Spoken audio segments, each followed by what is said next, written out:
Bom, então, bom dia a todos. Sejam bem-vindos ao nosso último dia de semana acadêmica. A gente teve essa proposta esse ano de fazer algumas palestras com 2 profissionais falando com a gente. E agora a gente chegou na nossa última palestra online e que vai ser a primeira que vai ser nessa dinâmica de ter 2 profissionais. Então, primeiramente, gostaria de te agradecer, Fernando, por ter aceitado nosso convite. E agora, deixo tudo contigo. Beleza, obrigado. É sempre um prazer falar com vocês, né, com o pessoal da Fevale e todo mundo. O Rael deve estar chegando, eu comentei antes com a Renata que ele está no Chile, então ele vai fazer ele vai se conectar lá daqui a pouquinho. Não tem fuso horário nem nada disso, mas ele está dentro de uma universidade que ele não conhece, então ele está procurando um local lá para se estabilizar. Só me dá um feedback se vocês estão me escutando bem, se vocês estão me vendo bem. Aqui tá bem tranquilo, tudo certo. Tá, deixa eu compartilhar aqui.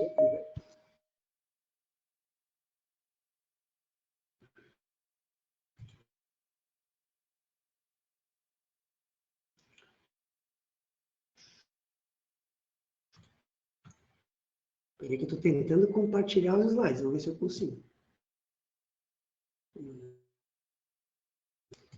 Vai dar aqui.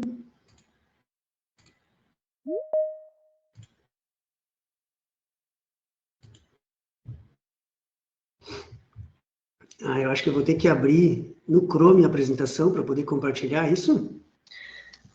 Eu tenho compartilhado.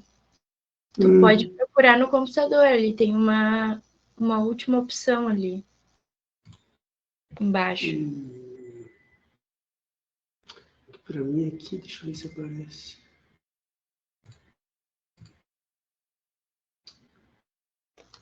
Mas como até no fim eu tenho que compartilhar o QR Code, né, do certificado para os alunos, aí eu sempre compartilho uma guia, então realmente eu nunca tentei abrir por um arquivo, né?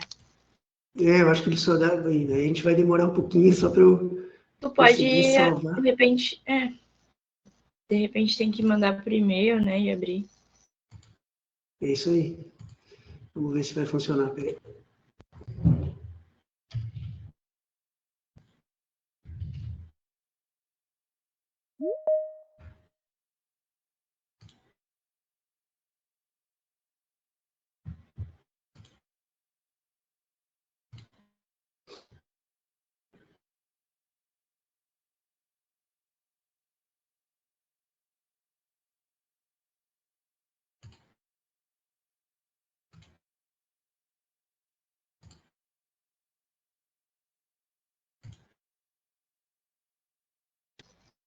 Daí depois também, se tu puder compartilhar esse material comigo, que os alunos estão pedindo, tá fazendo um drive com todos os conteúdos, né, das palestras. Tá.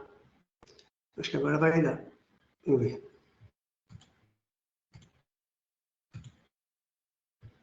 O que vocês estão vendo aí? Tá aparecendo. Tá? Tá me vendo também? Porque eu não me vejo mais agora, mas não tem problema. Não vejo mais nada. Não vejo... Deixa eu só testar uma coisinha aqui rapidinho.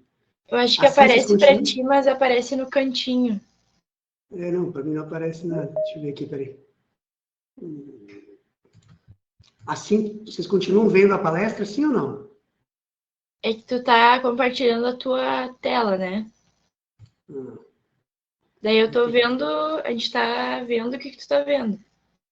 Tá. Então Agora... vamos lá, vamos assim mesmo. Se vocês acharem estranho, porque eu só tô vendo aí a minha tela, né? Não tô vendo mais eu nem vocês. Qualquer coisa, vocês me interrompem pelo áudio daí, pode ser? Tá, se tiver uma pergunta no chat, eu faço daí. Tá, desculpa que eu tô meio gripado. Então a gente vai falar um pouquinho sobre a neurociência clínica, né? Aplicada à quiropraxia. Por que a gente chama de neurociência clínica, em primeiro lugar, e por que é aplicada aqui? Né? Porque neurociência é uma área muito ampla. E a gente tenta trazer os conceitos dos livros para a prática clínica, porque logo que eu me formei na Fevale também, foi em 2005, eu fiz uma pós uns anos depois de neurociência, né? E aí a gente aprende sobre Alzheimer, sobre as patologias do sistema nervoso e tudo mais, mas não tem uma aplicação clínica para o dia a dia do quiro. A gente não consegue transcrever aquele conteúdo para mudar o nosso tratamento. E dentro da própria faculdade, quando a gente faz as aulas de exame físico, e a gente aprende a bater o martelo reflexo, por exemplo, a gente não correlaciona isso com a procura da subluxação, ou o que aquele dado está querendo trazer para a gente. Então, a gente tenta aplicar isso à quiropraxia, né? Eu, a gente já está nessa estrada faz alguns anos, e a principal pergunta que a gente faz para todo mundo, assim, nessa área, né? Por que a gente ajusta? Qual é o objetivo de ajustar? O que a gente está buscando com o ajuste? É um efeito só local, na articulação? É mudar a saúde do paciente? E aí a gente lembra do propósito da quiropraxia, que é uma inteligência universal que está em toda a matéria, continuamente, e dá a ela todas as suas propriedades e ações. Desse modo, mantendo, então, a existência daquela matéria. Essa é a parte mais filosófica, né? Mas para ilustrar o que eu estava falando antes, a gente usa esse gráfico, vocês já devem ter visto isso alguma vez, de quando a gente está saudável e tem um potencial máximo de saúde, e conforme as coisas vão acontecendo, a gente acaba adoecendo. Então, isso é bem importante dentro da neuro, porque quando a gente fala de neuro, todo mundo lembra de Alzheimer, de Parkinson, de pacientes com esclerose, de AVC, coisas mais graves, né? E isso está aqui embaixo. Se alguém puder só me dar um feedback pelo áudio, se consegue ver o meu mouse também, ou não? Consegue ver. Tá, beleza. Conseguimos ver. Isso, então, a gente está aqui na patologia, né? E na patologia, especialmente do sistema nervoso, fica muito difícil de tratar. Por exemplo, ontem eu atendi um paciente com Alzheimer já no estágio um pouco mais avançado. E não tem como fazer uma anamnese com pacientes como esse, né? Não tem como tu pedir para ele executar um teste, porque ele não tem uma boa interpretação do que a gente está falando, ele esquece segundos depois o que foi feito. Então, fica mais complicado. Mas toda essa trajetória da perda de função, a gente consegue ver. E aí, quando a gente testa pessoas de uma faixa etária que não tem uma patologia de 20, 30, 40 anos de idade, que tem alterações, perdão, no sistema nervoso, mas que não tem uma patologia, aí a gente consegue modificar o nosso tratamento e melhorar esses achados neurológicos. Isso é muito interessante, é uma coisa que motiva bastante a gente a continuar estudando. E aí, o fato é assim que nós, como quiropraxistas, nós afetamos o funcionamento do sistema nervoso.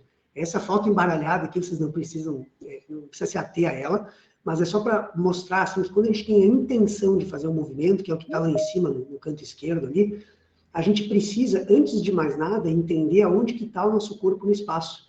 Então, o senso de localização espacial, a gente chama de mapeamento, ele é muito importante. É como se você quiser colocar o GPS para ir de Novo Hamburgo até Balneário Camboriú, onde eu estou hoje, né? O primeiro passo é você informar para o GPS onde que você está, para ele poder traçar essa rota. Então, se eu quiser colocar minha mão e pegar um determinado objeto, o cérebro precisa saber primeiro onde está minha mão. E se a gente coloca esse mesmo conceito no alinhamento sagital da coluna, no balanço lateral da coluna, ou seja, no posicionamento das vértebras, a gente tem que entender que o cérebro, para conseguir mexer adequadamente o corpo, ele tem que saber onde cada uma daquelas vértebras estão. E para isso tem um monte de receptores, a gente fala bastante sobre isso, assim, quais são os receptores, aonde que eles estão, o que cada um deles capta para informar para o cérebro o que está acontecendo para ele poder tomar uma decisão. Então, falando brevemente assim da história, né, vocês vão ver que muitas datas, elas são datas parecidas, né, com o próprio desenvolvimento da quiropraxia. A história da neurologia data dessa época, né, de 1850, 1900, que é mais ou menos a data da quiro, né, que é 1895. E no começo, a teoria reticular do Joseph era que as coisas eram interligadas, era uma rede neuronal. Não existia separação entre um neurônio e outro, eram tudo conectado, né, todos conectados.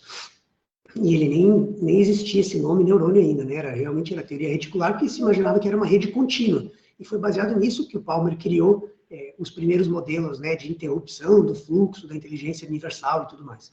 Em 1906, aí sim, Santiago Ramon e Cajal e Camilo Bugi criaram, né, descobriram e dividiram o Prêmio Nobel de Medicina, porque justamente com métodos histológicos eles conseguiram ver que tinham células especializadas, que eram os neurônios. Então surgiu a teoria do neurônio.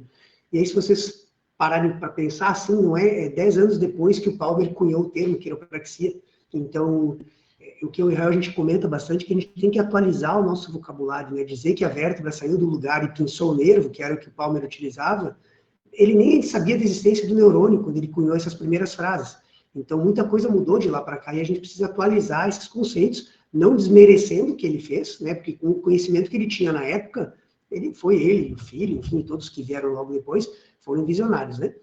E só em 1950, então, esse é um dado bem legal do Donald Hebb, que é um psicólogo canadense, que ele postulou que o nível de atividade modula a sinapse.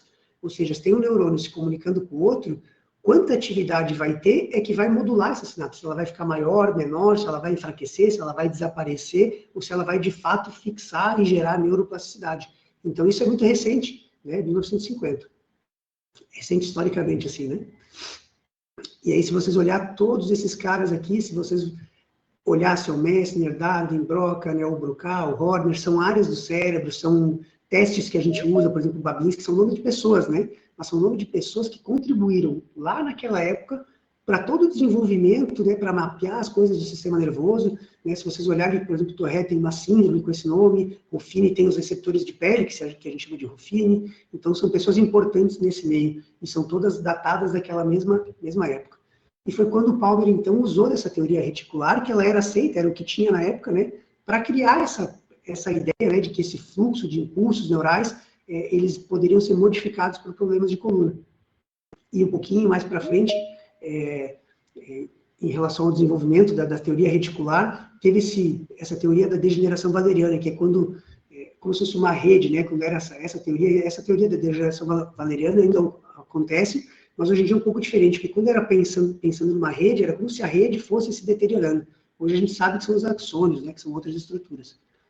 Então, eu não vou me ater muito, assim, essa parte histórica, mas é interessante que vocês tenham em mente essas pessoas, assim, né, que foram grandes contribuidores para a neurociência, né. O Camillo Golgi é um italiano, morreu em 1926, nasceu em 43, ele era um histologista, então, que defendia, assim como os outros neurologistas, a teoria reticular na época, né. Ele foi responsável pela criação de um método histológico, né, para colorir algumas células específicas, que depois foi usado, então, pelo Santiago Ramon e Cajal, né, que se fala, para conseguir isolar o neurônio, né. Então, o que o Santiago Ramon e Cajal fez foi usar essa coloração que o Golgi desenvolveu e separou uma célula da outra. Ele viu, opa, tem uma célula ali que é diferente, que é onde as coisas acontecem, que é a fonte de comunicação, que são os neurônios. A coloração, então, criada por Golgi, né, foi em 1872, ela tinha essa propriedade de corar dentre os milhões de células de um bloco de tecido, que era o que se analisava no microscópio, somente algumas poucas, que acumulavam esse precipitado de prata, né, que delineava sua forma completamente. Usando uma nova coloração, então, o Golgi alegava poder demonstrar verdadeiras redes de células nervosas interligadas continuamente, como se fosse uma grande célula ramificada, com muitos núcleos. E isso foi sintetizado, então, nessa teoria neuronal, que é aceita até hoje, né? Ou seja, os neurônios, eles ainda são a célula principal do sistema nervoso, né? Ainda é o principal ator, digamos assim, na comunicação das áreas do cérebro. Eles ganharam o Prêmio Nobel de Medicina em 1906, né? Dividiram o prêmio porque um desenvolveu a técnica e o outro usou a técnica para achar os neurônios, né? Mas hoje em dia a gente sabe, depois eu vou falar um pouquinho desse artigo, hoje em dia a gente sabe que os neurônios, eles são importantíssimos na comunicação, mas que todas as outras células do sistema nervoso, elas amparam essa comunicação. O que esse slide aqui mostra, que esse aqui é o cérebro de um ratinho, né? Fala da dominância, né, e da subordinação de um animal perante o outro, e que essa manifestação, né, de evolução, ela não depende dos neurônios, né? Quem modula isso são os astrócitos, ou seja, são outras células do sistema nervoso, que aqui, se vocês olharem aqui no ladinho direito, tem uma balança, ó, que tem inibição e excitação. E aqui do lado tem uma sinapse. Ou seja, os astrócitos modulam o que acontece nessa sinapse. Então, não basta um neurônio querer excitar o outro. Ele tem que querer excitar o outro, ele tem que produzir essas substâncias e os astrócitos têm que fazer essa comunicação, essa ponte. Então, esse é um artigo bem recente, que fala um pouco sobre isso, né? Ele é de 2023, ele foi publicado na Nature. Então, para quem quiser, quem gosta de ler e tudo mais, é uma excelente fonte, né, para buscar informação. Então, a regulação do comportamento social se estende além dos neurônios. E isso é importante porque nem todo contato, convívio social, a gente usa a rede neuronal para fazer bem feito. Então, os astrócitos, que são um tipo de célula da glia, né, podem influenciar o comportamento de dominância social, modulando a atividade dos neurônios, tá? Eu não vou detalhar, esse artigo é bem complexo, né? Eu só queria trazer isso para mostrar que a gente foi evoluindo de uma teoria reticular para uma teoria neuronal, que ainda hoje é aceita, porém hoje, além dos neurônios, a gente sabe que todas as outras células do sistema nervoso modulam o funcionamento e o comportamento humano. Só para avisar, Renato, o Rael me mandou uma mensagem aqui, eu estou cuidando do celular, estou atento na aula, mas estou cuidando do celular, que ele não está conseguindo entrar no link. Eu não sei se de alguma forma eu posso ajudar. Eu vou te mandar um outro link, então, daí tu pode mandar para ele. Tá, pode ser. Então, continuando, eu vou ficar de olho no celular, mas eu vou dando aula junto com vocês. Continuando, né, onde que a gente está hoje? Esse é um outro artigo publicado em 2022, que fala, então, do papel dessas células. Deixa eu só já encaminhar aqui o link para ele, para não ver se ele consegue entrar.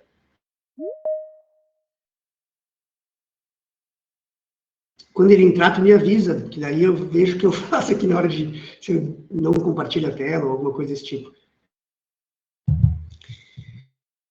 Então, esse é um artigo bem legal também, que foi publicado na revista de neurônios, né, que fala que, se vocês olharem essa foto aqui, vocês veem que tem um neurônio, mas que entre um e outro tem toda a conexão dessas células, né, dos astrócitos, né, aqui esses em roxinho aqui são os neurônios, né, os oligodendrócitos, que são quem fazem a baía de mielina no sistema nervoso central, as próprias células vasculares, né, essas células do endotélio vascular, a gente vai falar sobre isso agora no evento que vai ter semana que vem também, de como isso influencia a forma como o cérebro se comunica.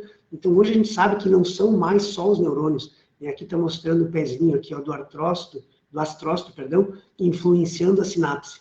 Né? Então, esse estudo discute a importância das células não neuronais nas sinapses, especialmente nas regiões límbicas, né? As regiões límbicas, elas são relacionadas aos nossos sentimentos, às emoções. E na unidade neurovascular, ou seja, de como a circulação, como o que a gente come... Fernando, desculpa te interromper, o Raio já entrou. Beleza. Ele estava com a câmera ligada, deixa eu ver se ele não saiu sem querer, alguma coisa assim. Não. Vamos ver. Bom dia, Rael, tudo bem? Olá, tudo bem? Bom dia. Desculpa a demora. Bom dia. Tudo certo. Eu tive um problema na hora de conectar aqui, eu tô fora de casa, eu vou dar uma outra aula hoje. E, enfim, eu tive um problema aí agora de manhã, agora que eu estou conectado no celular aqui, não sei porquê, do computador não está dando certo. Mas, então, uma vez mais, desculpa aí, bom dia aí a todos. E agora eu vou ajudando o Fernando aí conforme for, mas vamos deixar ele seguir. Certo. Beleza, obrigado, irmão. É um prazer sempre dar aula junto com o Rael, é um cara que me ensina muito e a gente tem essa trajetória bacana lado a lado. Eu estava comentando, Rael, com eles, assim, um pouco a gente falou da história, né, de como a gente saiu da teoria reticular para a teoria neuronal e de como hoje a gente sabe que, além dos neurônios, as outras células do sistema nervoso influenciam toda a tomada de decisão, todo o comportamento do cérebro. E aí eu deixei esse slide, porque aqui é um print que eu dei quando eu fui pesquisar sobre isso, de a quantidade de artigos que tem saído sobre inteligência artificial e a interface com o cérebro humano, né? Não sei se vocês já estão atentos a isso, mas o Elon Musk tem um chip que ele desenvolveu, que chama Neuralink, que é um implante, na verdade, neuronal, que vai ajudar a expandir a memória, a melhorar processos cognitivos, tem uma série de promessas aí, né? Ele vai iniciar com pacientes que têm dificuldade para andar, com paralisias, mas essa é uma área que está cada vez mais, né, surgindo. Então, a gente faz essa evolução toda, desde lá da teoria reticular, no início, até hoje, onde a gente está hoje. E o Palmer, ele tinha esse interesse, então, né, sistêmico, nos efeitos da quiropraxia, não só naquele local onde ele estava ajustando, né, tanto que a história mostra lá a questão da surdez e tudo mais, ele buscava esses efeitos distantes, né, e a pergunta que a gente faz é justamente isso, né, por que eles tinham esses efeitos? Então, a filosofia, ela faz essas perguntas com base na observação de fatos, e a ciência responde fazendo os experimentos. Ele tinha já, eu conhecia a Palmer, né, a Palmer College lá de Devonport, e sempre teve, desde o início, uma academia, porque ele acreditava nessa visão que a quiropraxia, ao melhorar a função da coluna, melhoraria a saúde, e que para suportar uma saúde adequada, precisaria de diversas coisas, dentre elas, atividade física e tudo mais. E nos próprios Green Books tem uma frase assim que distingue, né, os quiropraxistas, que é aqueles que desejam saber tudo o que eles podem de fisiologia, patologia, neurologia e anatomia, ou seja, entender o porquê está fazendo, e aqueles que têm aversão à inteligência, que depende somente da examinação dos processos espinhosos, Ou seja, o cara palpa ajusta. Não interessa o que ele está fazendo, por que ele está fazendo, por que ele tem um resultado bom ou um resultado ruim. Então, cabe a vocês fazer a reflexão. Qual tipo, né, de quiropraxista vocês querem ser? O quiropraxista que vai buscar os porquês ou o quiropraxista que vai ser um executor, né? Não sei, Raul, se quiser comentar alguma parte dessa parte mais histórica, se quiser comentar alguma coisa, senão eu posso ir tocando. Eu acho que, imagino que, até agradeço aí também as palavras do Fernando, é sempre um prazer dar aula com ele também, né? A gente já vem nessa jornada há muito tempo juntos e a admiração é sempre recíproca, com certeza. E eu acho que, sintetizando talvez o que ele falou até agora, acho que os pontos principais são justamente a gente entender que no momento em que a profissão estava sendo criada, a neurologia já era muito popular, justamente porque a explosão da neurologia, o boom da neurologia se deu ali nos anos 1850 até os anos 1900. Então, todos aqueles nomes famosos que a gente lembra de dia, Babinski, Charcot, Gold, enfim, né?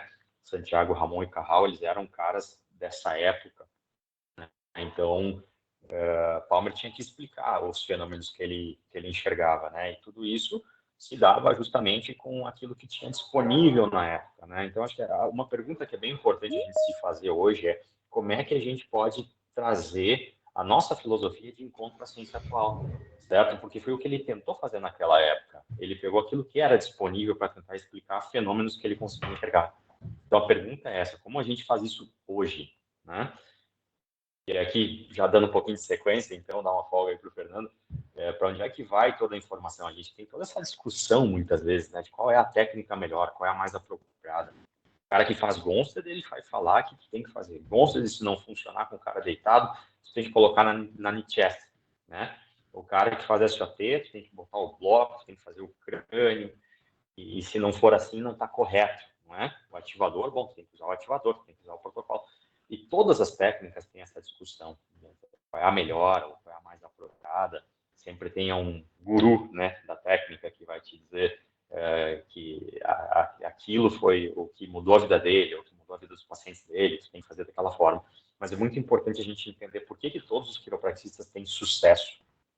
É uma pergunta importantíssima, independente da forma como eles trabalham, né? E aí a gente tem que se perguntar qual é o destino final da informação. O que tem em comum entre todas as técnicas? Não é o mesmo receptor, os mesmos tipos de receptores, não é o mesmo destino final, que é o sistema nervoso central? Não? Oh, perdão, não assisti. Desculpa, gente, uma interrupção aqui. Fernando, quiser passar mais. Eu continuo aqui, então. Então é isso, né? Quando a gente usa, durante muito tempo, a gente começou a estudar junto em Israel, justamente no SOT, né? Eu fiz, por exemplo, todo o curso de ativador, e tem todo o protocolo, braço atrás, braço na frente, o SOT também tem um protocolo de categorias, o Gonstead, quando eu morei nos Estados Unidos, estudei bastante a técnica pela precisão e tal, e a vantagem de estudar neuro é que tu pode usar todas essas técnicas, porque você entende o destino final, você entende a partir do momento que você toca no paciente, quando você toca, qual receptor que você está ativando e aonde essa informação chega. E, além disso, por onde ela viaja, né? Qual via ela trafega. Porque é diferente se você fizer vibração com um percursor, por exemplo, ou com diapasão, ou com a sua mão. É diferente se você fizer um ajuste de alta velocidade e baixa amplitude. É diferente se você fizer uma mobilização. Então, dependendo de como a gente toca no paciente, essas informações elas trafegam por uma determinada via até chegar em alguma área do sistema nervoso central. Então, entender o sistema nervoso central é entender o efeito neurofisiológico do ajuste, né?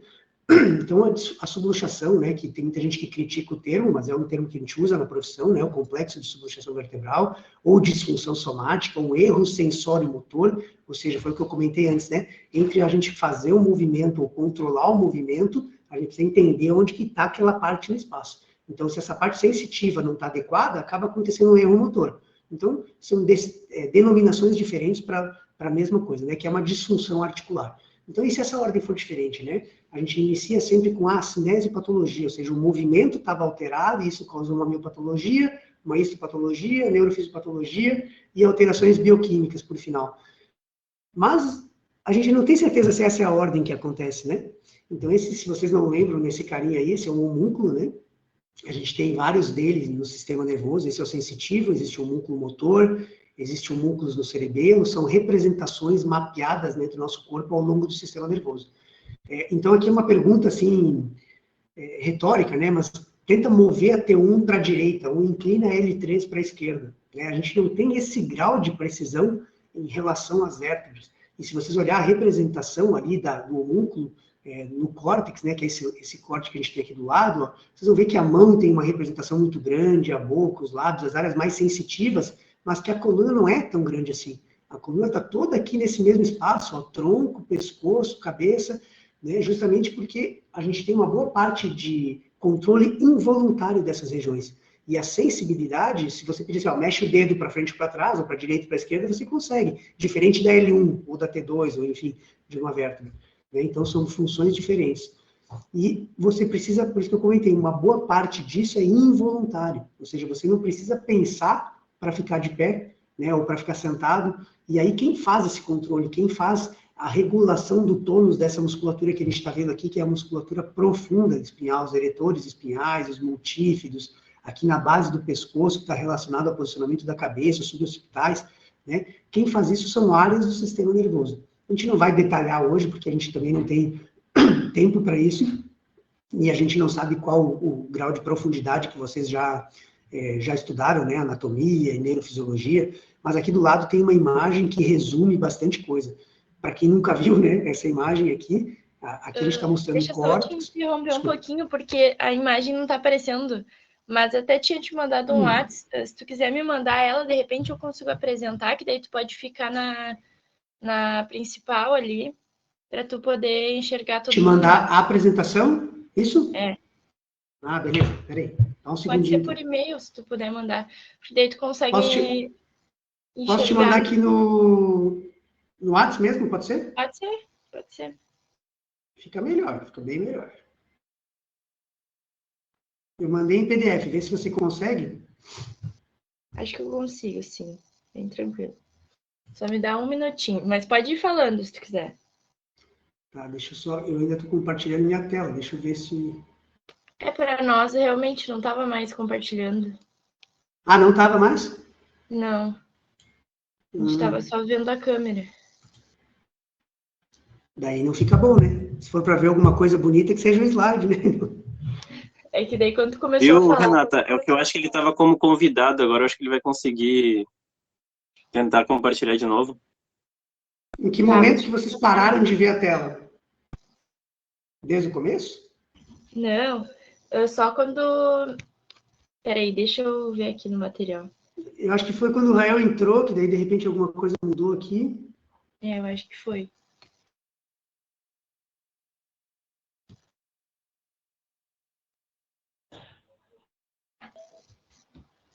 Renato, eu acho que é o seguinte, como o Rael entrou como apresentador, eu tô vendo que saiu as funções do Fernando, então acho que foi isso. Tá, mas de qualquer forma eu consigo já compartilhar, eu já baixei aqui a apresentação.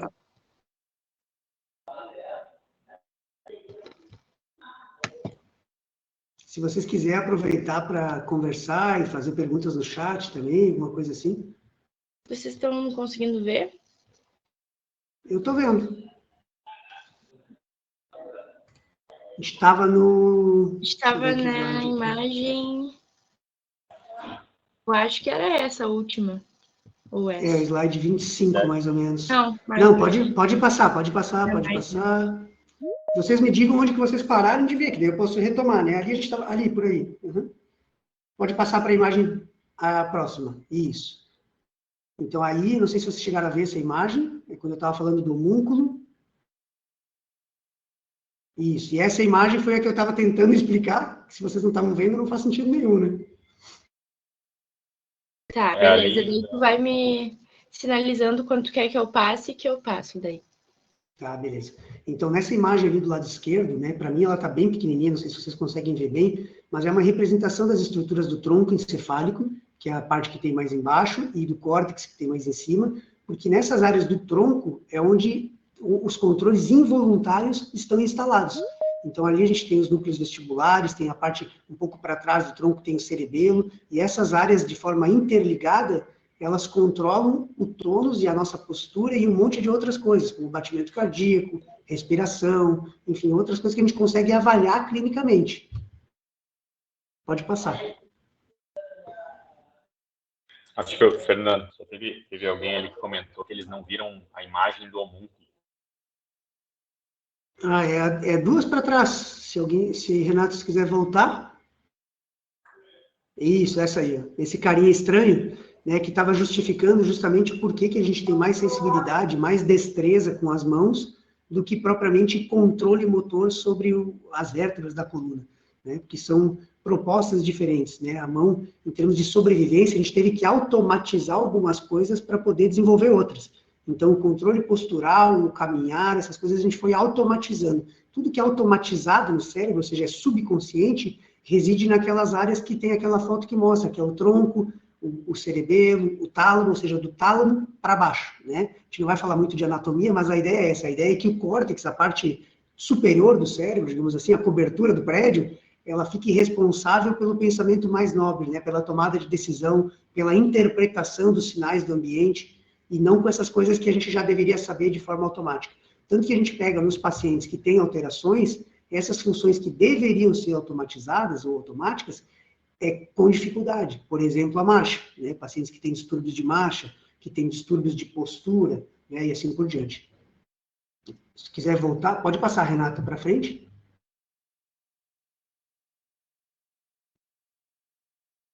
Então, essa é a proposição, né, de que, e se for diferente, né, e se não começar com a cinesiopatologia, e se o sistema nervoso, estando alterado, conseguir alterar esse tônus, se eu falei, né, que o tônus da musculatura intrínseca da coluna, ele é controlado involuntariamente. Se por algum motivo um lado, esse tônus é alterado, aquela vértebra ela vai modificar a sua posição, e vai modificar o seu funcionamento. Então, a proposição da neurologia funcional é essa, que nem sempre a cinesiopatologia, ou seja, a alteração de movimento, vem como primeiro lugar. Né? A gente tem que pensar que pode ter uma outra hipótese. Pode passar, Renato? Se quiser falar um pouquinho agora dessa parte, depois acho que tu tem que sair um pouquinho mais cedo também, né? Isso, vamos lá então, pessoal. Então, baseado nisso, né, se a gente começa a pensar que existe a possibilidade de a gente, às vezes, partir de um outro aspecto do complexo de subluxação vertebral que não seja um aspecto cinesiopatológico, mas sim que ele pode ser, muitas vezes, inicialmente neurofisiopatológico, porque como o Fernando já falou, né, quer dizer, esses centros de controle, o centro de controle motor, ele não é segmentado. Ele não está numa vértebra, né? Mas ele está muito mais num loop sensório-motor.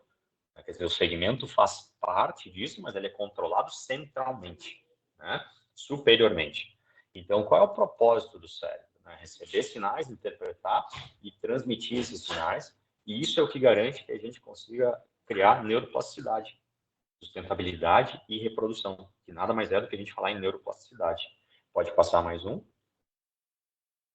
E o que é necessário para o sistema nervoso sobreviver. Então, aqui já está escrito, né? 3 coisas muito importantes. A gente pensa em oxigênio, nutrientes, de modo geral, né? Especialmente quando a gente pensa em energia, a gente pensa em glicose e estímulo, né? A gente vai falar especialmente de estímulo agora. Passa um pouquinho mais para frente. Eu acrescentei, caiu meu fone aqui, eu acrescentei esses slides porque quando a gente fala de glicose, por exemplo, e oxigênio, são as coisas que podem gerar uma síncope, ou seja, a pessoa perder consciência. Então, se por algum motivo faltou glicose ou faltou oxigênio, o cérebro deixa de funcionar.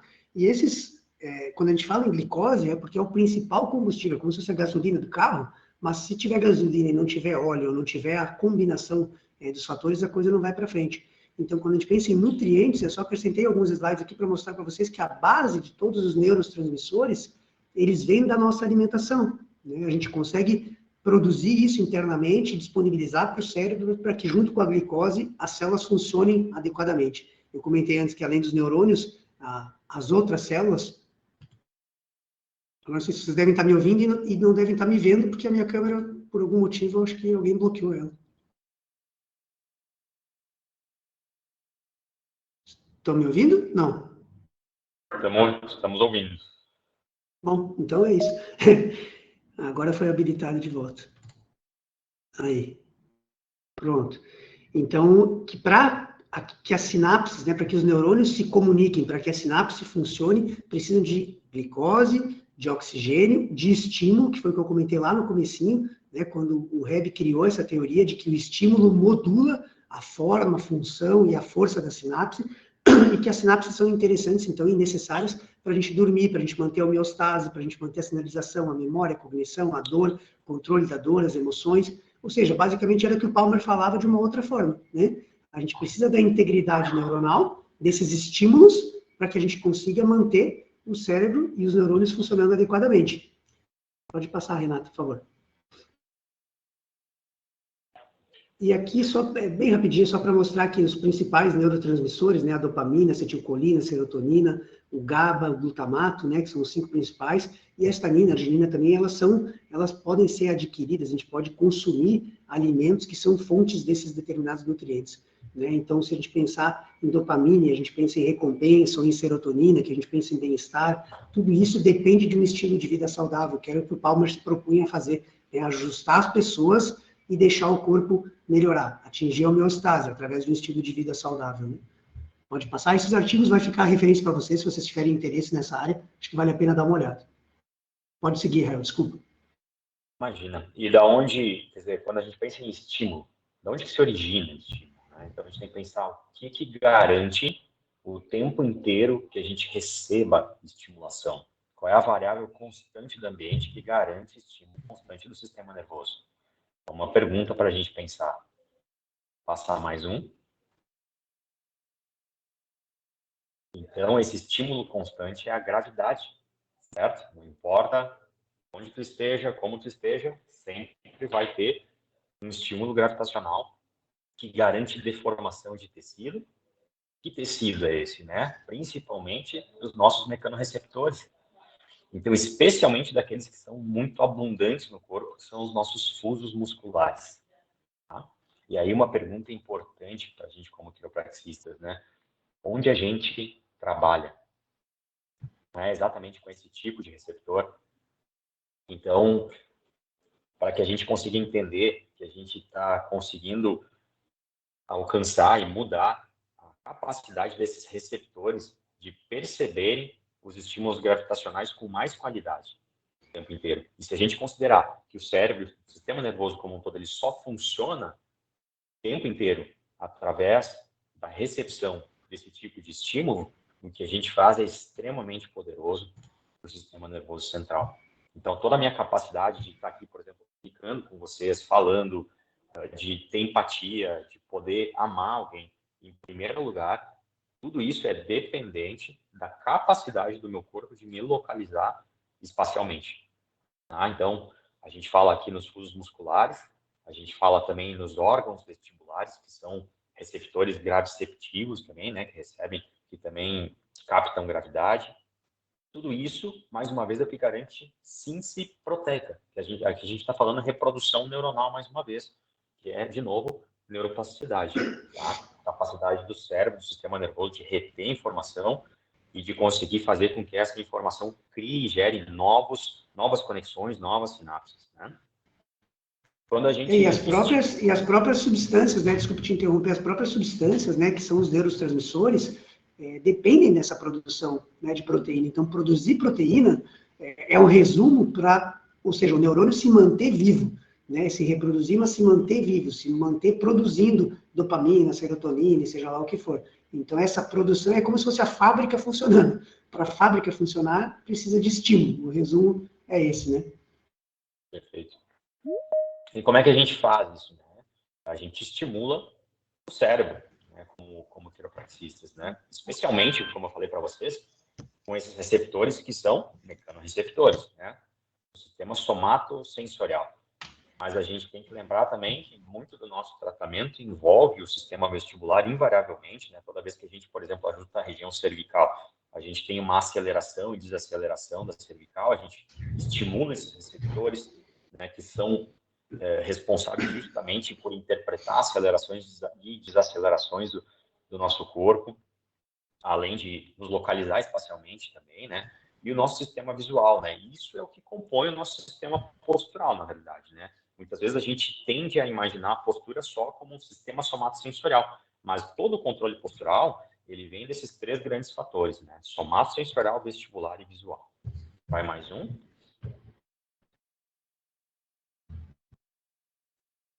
Então, aqui, uma vez mais, aquilo que eu comentei para vocês, né? Então, tudo aquilo que a gente tem como variáveis não constantes do ambiente, e aqui um exemplo eu estou dando para vocês que são simples de a gente lembrar, como a luz e o som, por exemplo, né? A maneira como eu percebo luz e som, que é muito individual, na realidade, todas as nossas percepções são individuais de cada um, todas elas só acontecem justamente porque a gente tem essa variável constante do ambiente, que é a gravidade.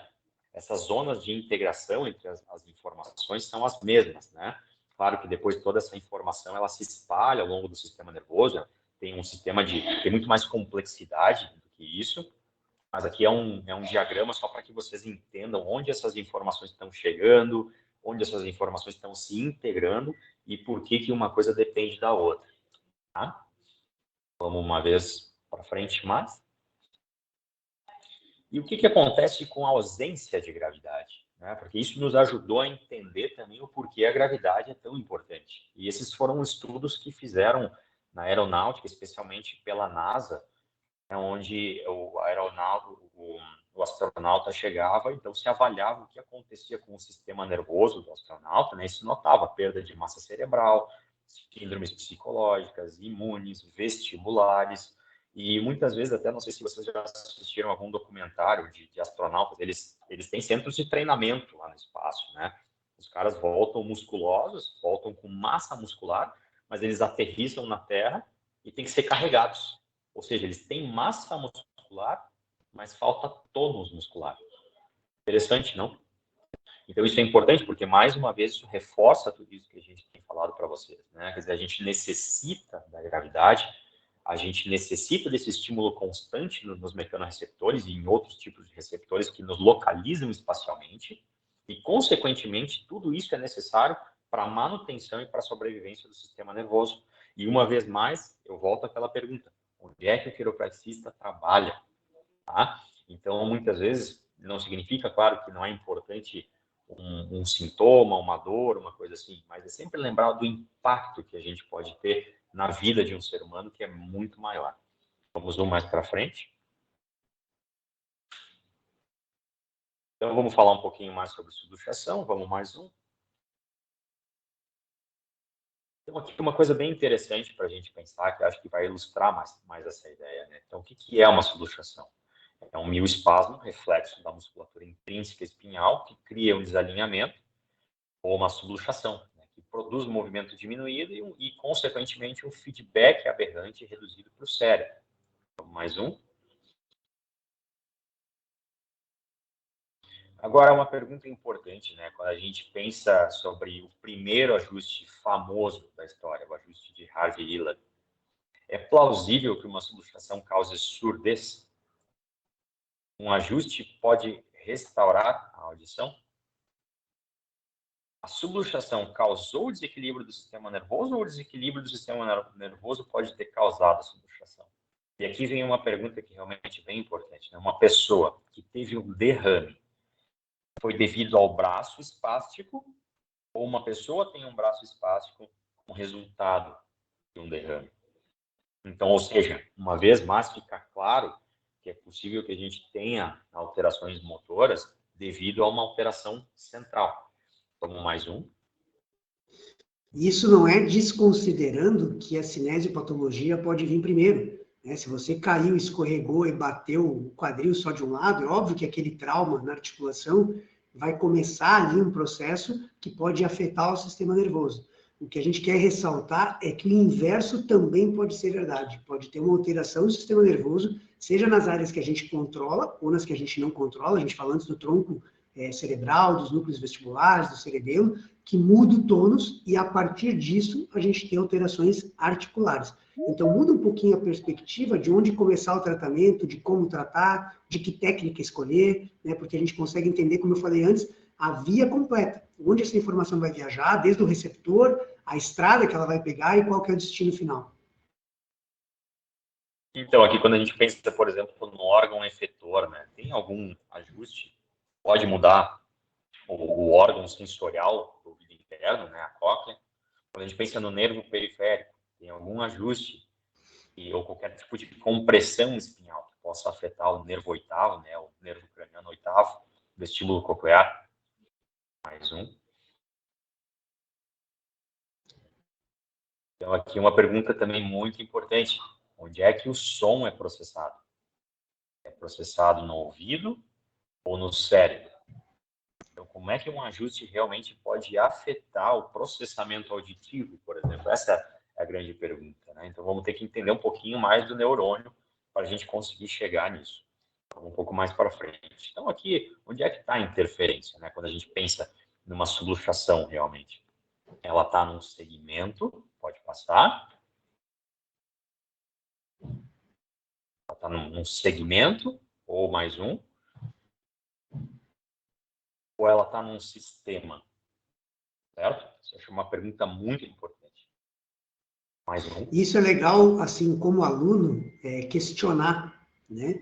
Questionar, a gente comentou antes das técnicas, né? O Rael usou uma palavra que é legal, porque cada técnica tem o seu guru, né? Tem o cara que é especialista, e aquele cara sabe os detalhes de todo o protocolo, mas qual que é o destino final de toda a intervenção que a gente faz, né? Que é o sistema nervoso. Então, claro que a gente defende, a gente puxa a brasa para o nosso assado, né? A gente defende a nossa bandeira, que é entender o sistema nervoso, porque fica mais fácil depois escolher qual aplicação vai ser realizada, né, em cada paciente.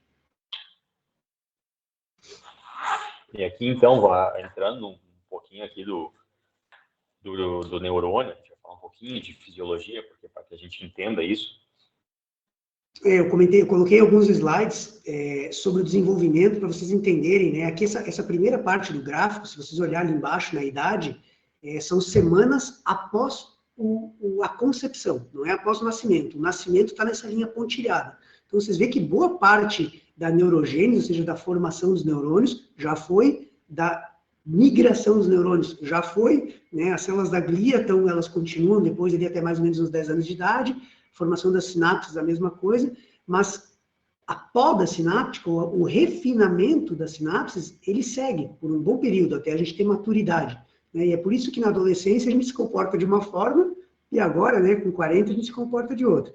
Então, assim, esse desenvolvimento, a gente consegue, ao longo do desenvolvimento das pessoas, entender o funcionamento do sistema nervoso, e a gente pega características quando tem uma disfunção no adulto, que veio lá dessas primeiras fases, né?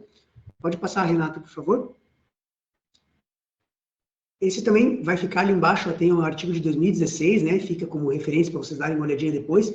E a gente vê, esse aqui mostra como, foi o que eu comentei antes, né?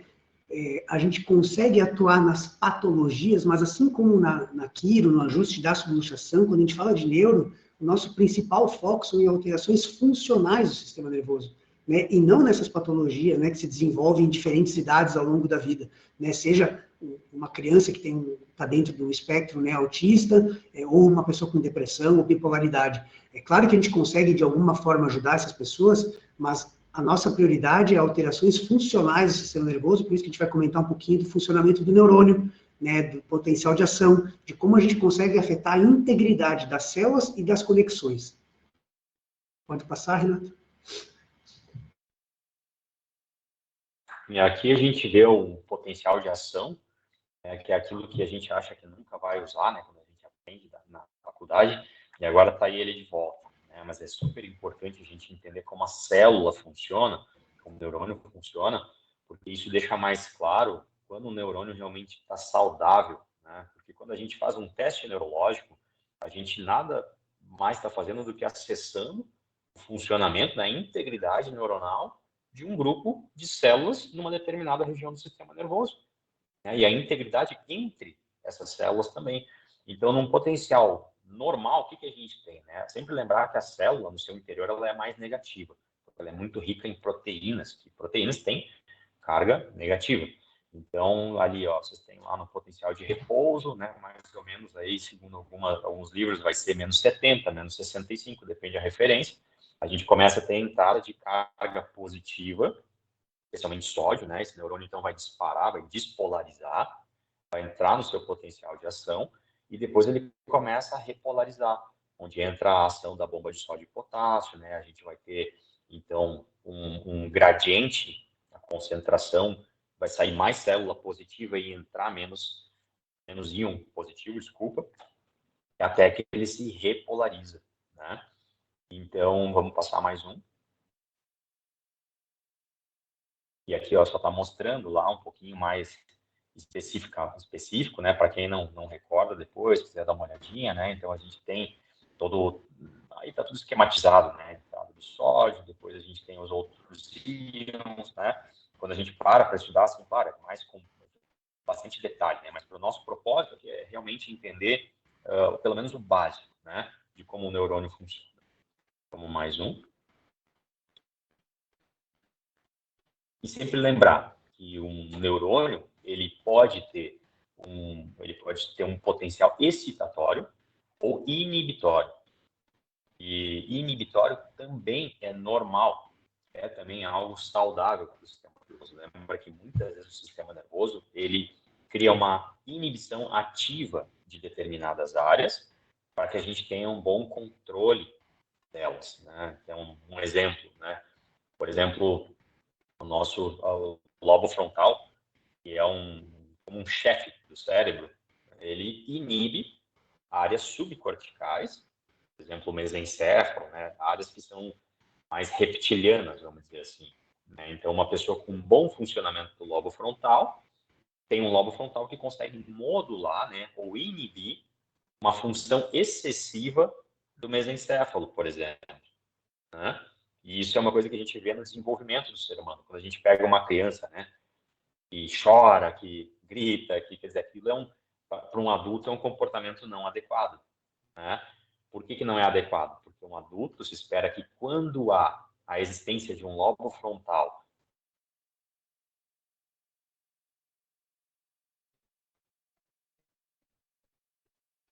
O Rael caiu?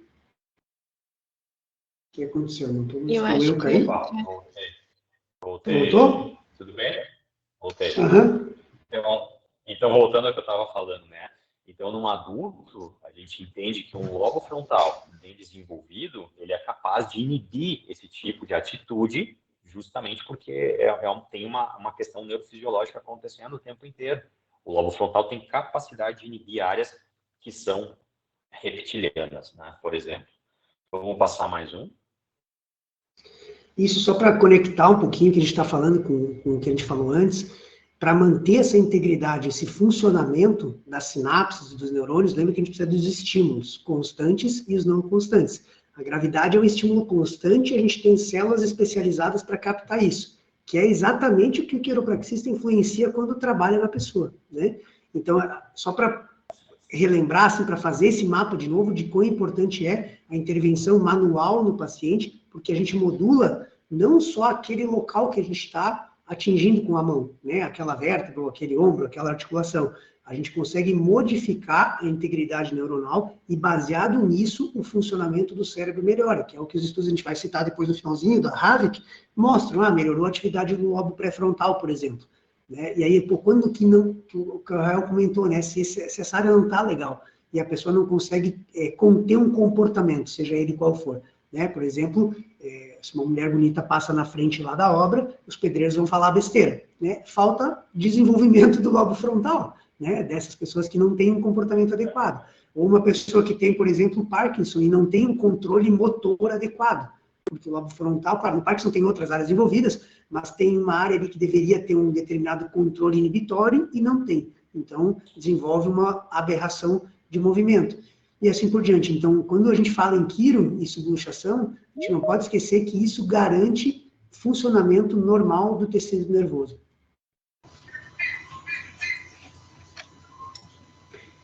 E aqui, esse artigo mostra um pouquinho o que eu estava comentando antes, né? Quando a gente pensa em estrutura de neurônio e funcionamento através de neurotransmissores, a gente comentou que o ajuste, o estímulo mantém a produção proteica, e essa produção proteica nada mais é do que o funcionamento da fábrica. E o que a fábrica produz? Né? produz dopamina, que é o que dá prazer, é o que dá satisfação, é o que dá motivação, produz serotonina, produz acetilcolina, epinefrina, norepinefrina, que é o GABA, né, que é o maior inibitório do sistema nervoso, e cada uma dessas substâncias tem uma função diferente no nosso corpo, né? Então, para exaltar, digamos assim, a importância do nosso trabalho. Pode passar, Renato, por favor. Quer continuar, Renato? Pode então, tocar. Posso continuar. Então, basicamente, né, o neurônio saudável, o neurônio é saudável, né? Então, quando ele é ativado ou inibido de modo apropriado, ele gera uma resposta gênica, né? Então, muitas vezes vocês vão encontrar esse termo em inglês, como está escrito ali, mas basicamente, de novo, a gente está falando em neuroplasticidade, tá? E para que ela aconteça, esses potenciais de ação, eles têm que funcionar do modo correto, né? Muitas vezes o que acontece, a gente vai ver agora quando o neurônio funciona mal. Vou passar.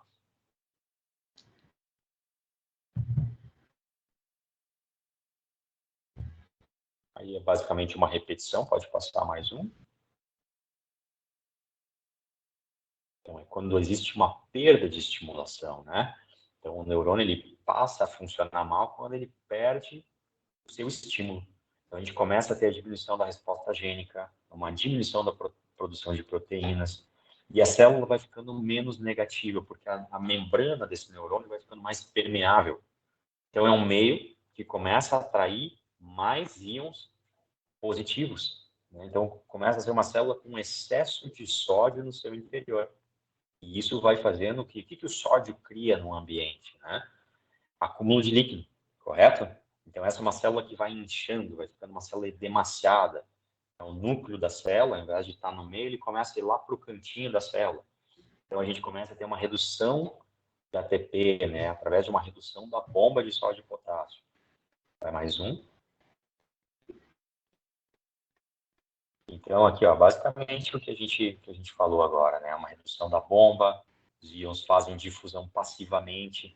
Então, é um ambiente onde começa a entrar muito sódio, pode passar. E aí a gente vai ter algo importante, que é o que acontece, né, quando a célula vai ficando mais positiva. Ela vai mais facilmente disparando, tá? Então, é uma célula que entra num potencial de ação mais fácil, e toda célula que é mais facilmente hiperexcitável também é mais fatigável. A célula que entra em fadiga mais facilmente. Pode passar mais um.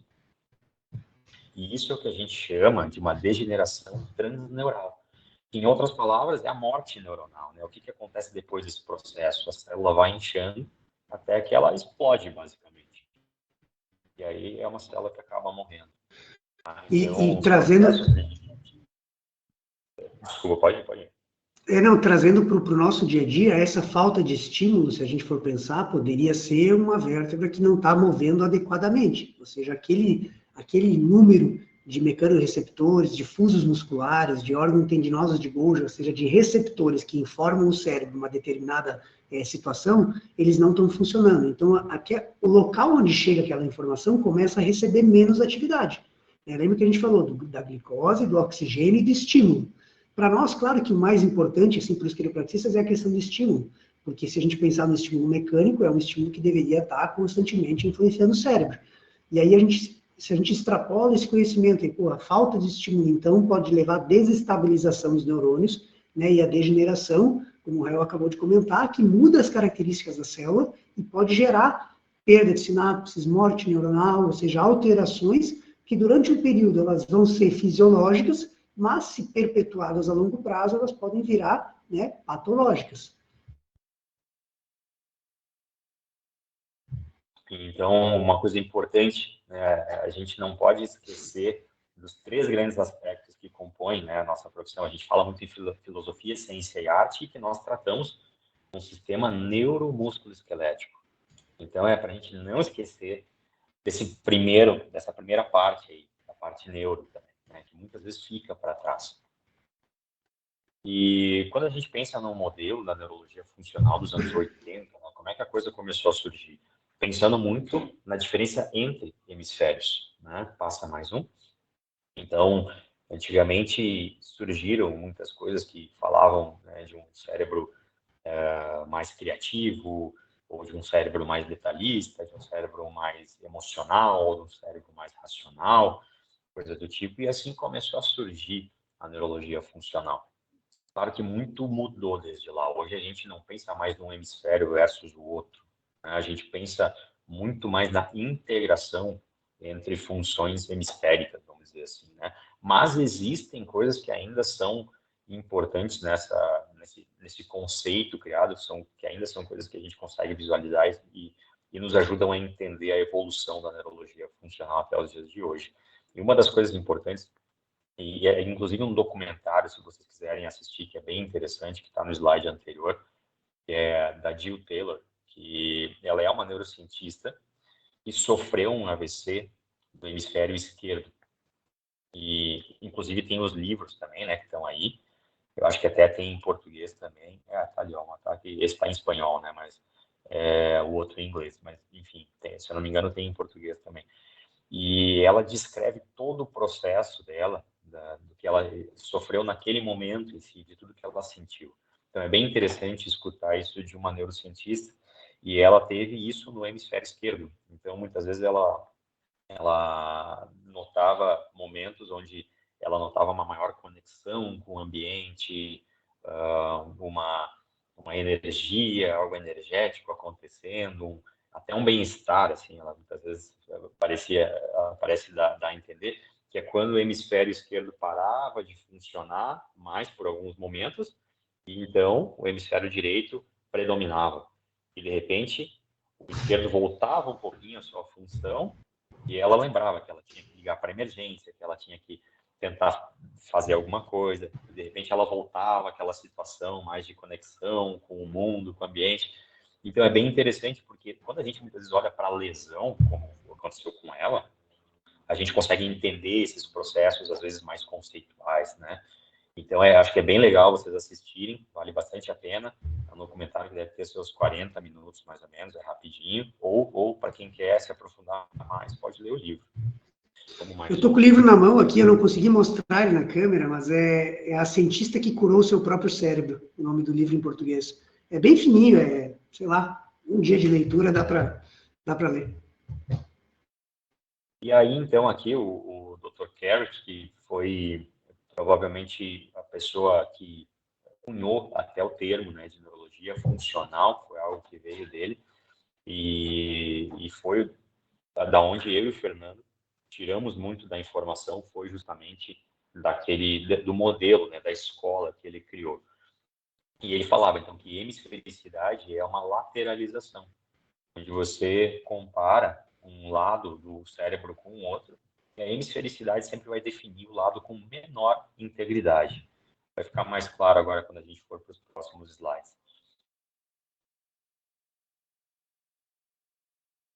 E aí ele fez algumas investigações, né, alguns estudos, onde ele mostrou o que acontecia com o ponto cego de um paciente após um ajuste cervical. Então, o ponto cego é aquele quando a gente está dirigindo, passa uma moto, a gente não vê, esse é o ponto cego. Ele está sempre lá, na verdade, né? Mas o cérebro cobre ele para a gente. A gente não consegue perceber que ele está presente, né? Somente em algumas situações como essa, que é a mais clássica de todas, quando passa a moto a gente não vê. Mas a gente consegue medir o ponto cego de modo até bem simples. Muitas vezes a gente até ensina como fazer, tá? E, claro, aqui nesse estudo ele fez com um computador, né, para realmente ser uma coisa bem fiel. Então, se a gente pensar quanto maior o ponto cego, pior é, tá? E como a gente tem no campo visual, tudo que está à minha direita é o meu cérebro, o meu hemisfério esquerdo, que é responsável por esse campo visual. Tudo que está à minha esquerda é o meu hemisfério direito, que é responsável por esse campo visual. Então, a gente, assim, consegue ver qual é a diferença entre os campos, os pontos cegos localizados em diferentes campos visuais. E isso me dá uma noção de uma integridade tálamo-cortical, né? Basicamente, uma integridade hemisférica, de um hemisfério como um todo, vamos dizer assim, né? Então, se eu encontro, por exemplo, um paciente que tem um ponto cego maior do lado direito, isso vai me dar uma ideia que o hemisfério esquerdo desse paciente, né, o contralateral, tem uma integridade menor do que o direito. E o que ele fez no estudo dele, ele ajustou esses pacientes de modo que o lado do cérebro que funcionava menos, ele queria aumentar a atividade para esse hemisfério, certo? Então, vamos dizer, se o hemisfério esquerdo está funcionando menos, eu preciso utilizar o lado contralateral do corpo para poder aumentar a atividade dele. Então, ele ajustava esses pacientes do lado direito do pescoço, por exemplo, né? E vice-versa, né? Se ele encontrasse um ponto cego correspondente ao hemisfério direito, né, maior, então ele ajustaria do lado esquerdo do pescoço. E o que ele notou foi diminuição desses pontos cegos depois do ajuste. Isso foi em 97, né? Depois, passando mais ele fez um estudo em 2005, no qual ele utilizou o mesmo raciocínio, mesmo tipo de achado, né, o ponto cego, porém agora utilizando extremidades. E também teve o mesmo resultado, tá?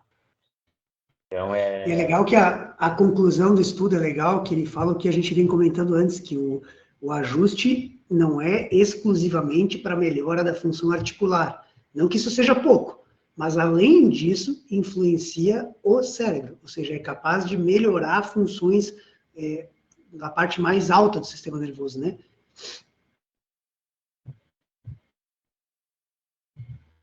Vamos mais um. E é importante que essas diferenças entre hemisférios, o que se vem entendendo cada vez mais, é que elas geram, além de funções motoras alteradas, elas também geram síndromes comportamentais, tá? Então, aqui a gente tem várias que vocês já ouviram falar, né? Déficit de atenção, dislexia, autismo, hiperatividade, déficit de atenção. Então, inclusive, são cada vez... A gente ouve falar mais dessas coisas hoje em dia, né? E tem um autor, que ele está no slide seguinte, chamado Robert Melillo, é um americano também, e o que ele fala é que é justamente essa diferença excessiva entre as funções hemisféricas que traz o que ele chama de síndrome da desconexão funcional. Então, ou seja, ele engloba todas essas síndromes comportamentais dentro de um mesmo espectro, né? E ele entende que a origem disso tudo é uma diferença excessiva de função entre os hemisférios. Quando a gente pensa no desenvolvimento de uma criança, né, todo o desenvolvimento ele é baseado em movimento. A gente, uma vez mais, né, como a gente falou lá no início, agora voltando para o desenvolvimento do ser humano, a gente necessita de movimento para desenvolver o sistema nervoso. Então, se vocês pensarem na criança com os primeiros movimentos que ela faz na vida são movimentos de sobrevivência, certo? Que a gente, inclusive, chama de reflexos primitivos, né? E se vocês notarem, eles estão lá justamente, principalmente na face, né? Reflexo de sucção, por exemplo, para que ele serve, né? Sim, para uma questão de sobrevivência do ser humano, mas aquele movimento da face começa a estimular que área? Tá pegando quais músculos?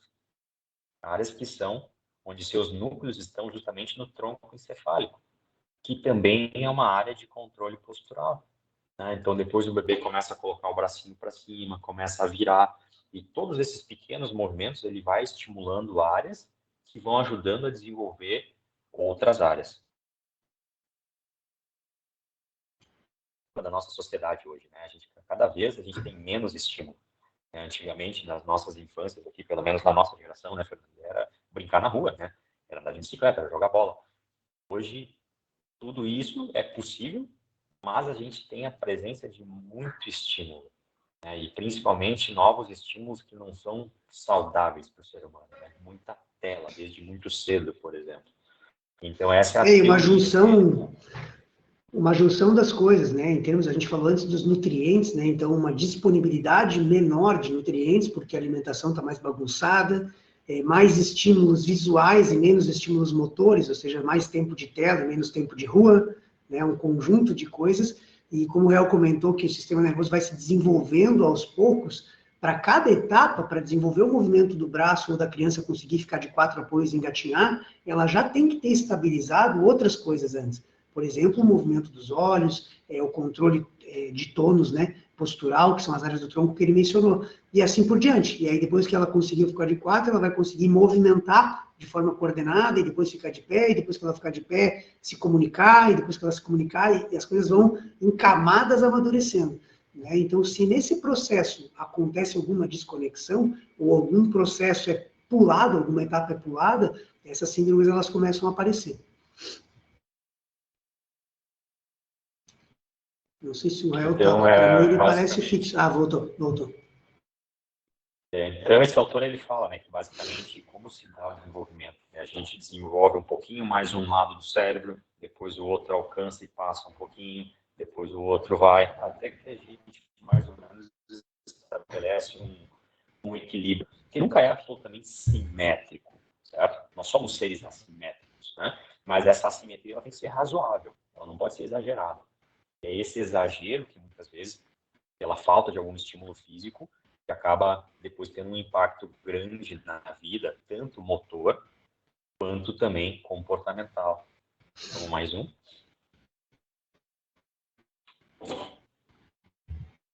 E aí é aquilo que a gente falou lá atrás, né? Quer dizer, tudo começou num raciocínio muito de cérebro esquerdo, cérebro direito, e hoje a gente entende que é muito mais uma integração entre diversas áreas do sistema nervoso, né? Claro que algumas ideias ainda são válidas entre a divisão dos hemisférios, sim, mas já é muito diferente do que foi lá na sua criação. Vamos mais um.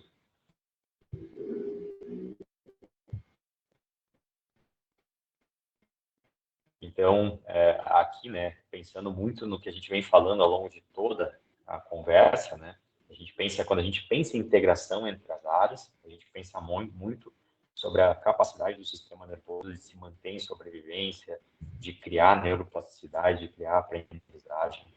Tá? Vamos mais um.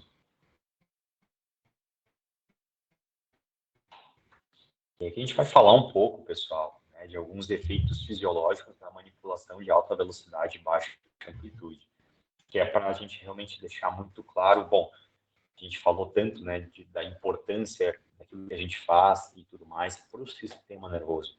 Agora a gente entender como isso acontece, o que a gente tem aí sendo publicado nos últimos anos. E aqui, como vocês sabem, né, a maioria dos estudos estão relacionados à manipulação de alta velocidade e baixa amplitude. Tá? Então, como vocês sabem, é assim que vocês vão encontrar. Né? A gente não tem um estudo falando de um ajuste, né? Não, a gente tem estudos falando de manipulação de alta velocidade. Então, é assim que a gente encontra na literatura. Vamos mais um. Então, esse é um estudo bem famoso, né, que foi de 2013, né, que foi do Gregory Kramer e a sua equipe, onde eles analisaram 3 grupos de pacientes. Foi um estudo bem grande, né, de 500 pessoas, que inclusive o governo americano deu fundos para que eles executassem para que eles pudessem executar o estudo. Então, lá no cantinho, vocês veem um paciente posicionado em decúbito dorsal, né? Esse era um grupo controle, um outro paciente somente em decúbito lateral, que também era um outro grupo controle, e um paciente realmente sendo ajustado. E depois eles compararam, né, se a gente passar mais um,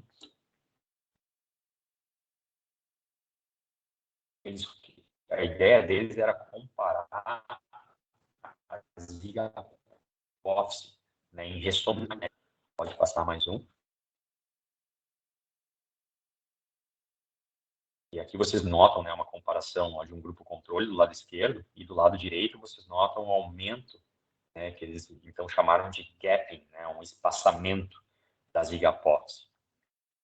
Então é interessante a gente ver, quer dizer, realmente existe um efeito mecânico mesmo, um efeito visual, né, nas hipófises. Pode passar mais um.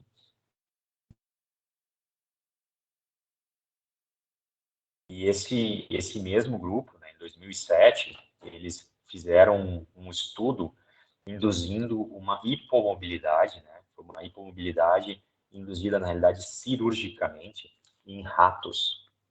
Tá? E o que eles fizeram foi, basicamente, então, induzir essa hipomobilidade cirurgicamente e depois analisar, eles sacrificavam os ratinhos e analisavam a medula espinhal e também as ligapófises desse rato microscopicamente. Eles conseguiam notar a presença de adesões na cápsula articular e conseguiam notar alterações morfológicas na medula espinhal. Então, pode passar.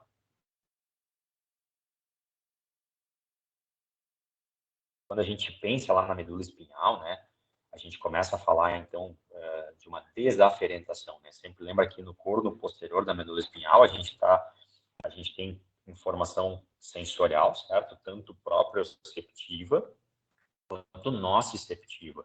No momento, então, que a gente tem uma hipomobilidade, a ideia é que a gente começa a ter excesso de atividade nociceptiva entrando no corno posterior.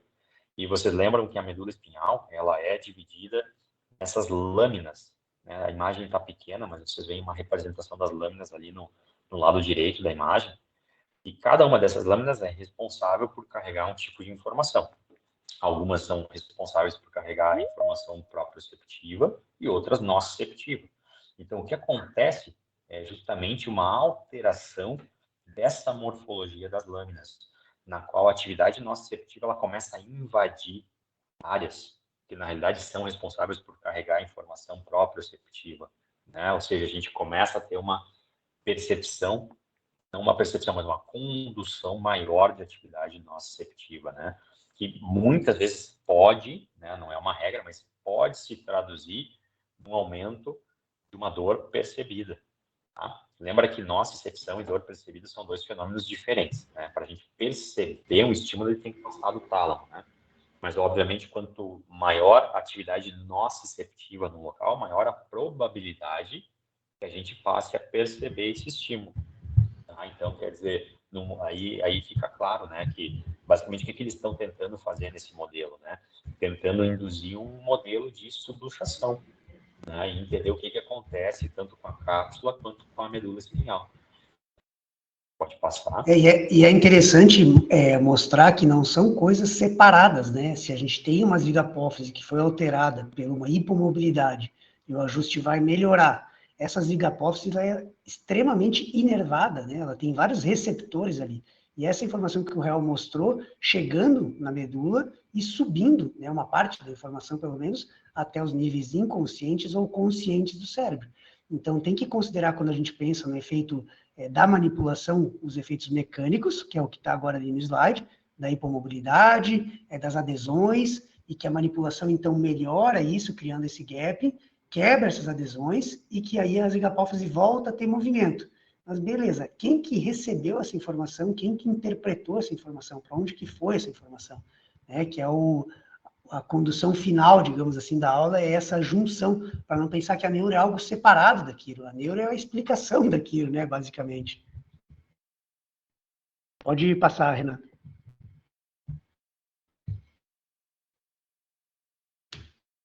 Esse é um estudo de 2002, do Joel Picard, que ele, então, através de eletromiógrafos, ele conseguiu notar que depois de um ajuste a gente tem redução do tônus paravertebral, né? E isso acontecia na musculatura paravertebral como um todo. Então isso nos ajuda a entender o impacto que um ajuste pode ter, não só no local, né? Não só no segmento, mas em todas as funções, né? Sempre lembrando que esses tratos da medula espinhal, eles são conectados de cima a baixo. Então, quando eu tenho efeito em um segmento, eu vou ter um efeito nos demais traços, vou ter um efeito no sistema nervoso central, como a gente já viu também. Mais um. E aí isso também corrobora para essa teoria da desaferentação, né? Então, ou seja, uma hipomobilidade cria uma alteração na atividade proprioceptiva, consequentemente eu tenho aumento da nocicepção, que foi o que a gente falou, né? Sempre lembrando, propriocepção e nocicepção na medula espinhal são como competidores. Essa é uma boa ideia para a gente lembrar. Inclusive, essa ideia vem lá de 1965, de Melzack e Wall, com portas de dor, e é válida até os dias de hoje, especialmente didaticamente, quando vocês pensarem sobre eles, sempre pensar que no modelo de subluxação, vocês vão ter um maior aumento de nocicepção, né? E aí, claro, como eu falei antes, né? Isso eventualmente, quando o corpo começa a entrar num processo de sensibilização central, central, né, numa cronificação da dor. Quer dizer, isso começa a passar do tálamo, começa a gerar realmente uma dor percebida e um prolongamento da experiência, muitas vezes até uma alteração da experiência, né, onde a gente tem hipersensibilidade, tem alodinia, que é quando a gente percebe dor a um estímulo que não é doloroso. Vocês vão pegar pacientes assim, né? Vocês provavelmente já viram pacientes assim ou conhecem pessoas assim, né? Ou, inclusive, até já experienciaram isso vocês mesmos, né? Então, aí, a gente tem a alteração da capacidade de inibição central dos mecanismos nociceptivos, tá? Então, uma vez mais, são fatores competitivos, né? Quanto mais nocicepção, menos propriocepção e, consequentemente, lembra que o que a gente falou, quer dizer, para que serve essa informação proprioceptiva para o sistema nervoso? Para que ele execute todas as suas funções. Dentre as suas funções, uma delas é inibição, manutenção e controle de dor, né? Então, quer dizer, se eu estou reduzindo o combustível para o sistema nervoso, eu também reduzo a capacidade dele de executar suas várias funções. Dentre elas, essa que é muito importante.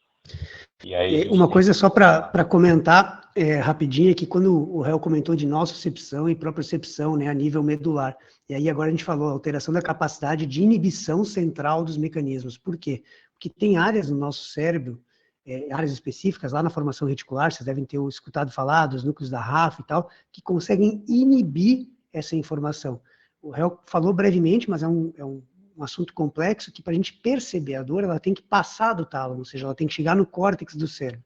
Então, não é porque tem mais nocicepção lá a nível medular, a nível de receptor, que a gente vai perceber mais dor.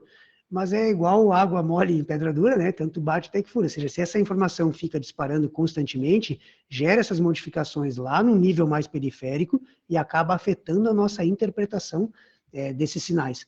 Então, isso é bem importante, porque isso é a junção, digamos, da parte mecânica. Depois a gente vai mostrar um outro artigo que comenta da parte neuroquímica que tem ali envolvida, na inflamação, um trabalho, inclusive, que mapeia a parte de estresse oxidativo aí, que é da Carol Kober.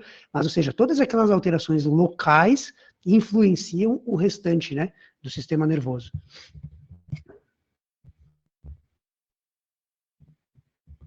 Pode ir mais um.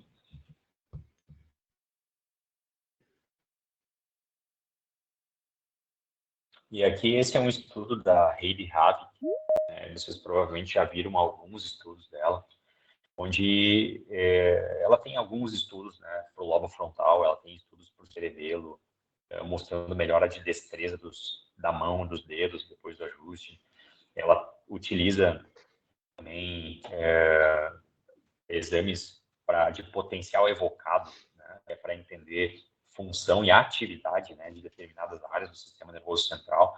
Então, ela tem um estudo que mostra aumento da atividade do lobo frontal, né, do lobo pré-frontal, especificamente falando, depois de um ajuste. Então, basicamente, é aquilo que a gente falou antes já, né? O que uma subluxação, uma disfunção somática causa? É uma função alterada, né? Um aumento de nocicepção. E aí a gente vai ter, então, uma aferência sensorial alterada e, consequentemente, um processamento dessas funções que também é anormal. E, dessa forma, a gente vai ter um controle motor alterado. Vocês notam que é um loop.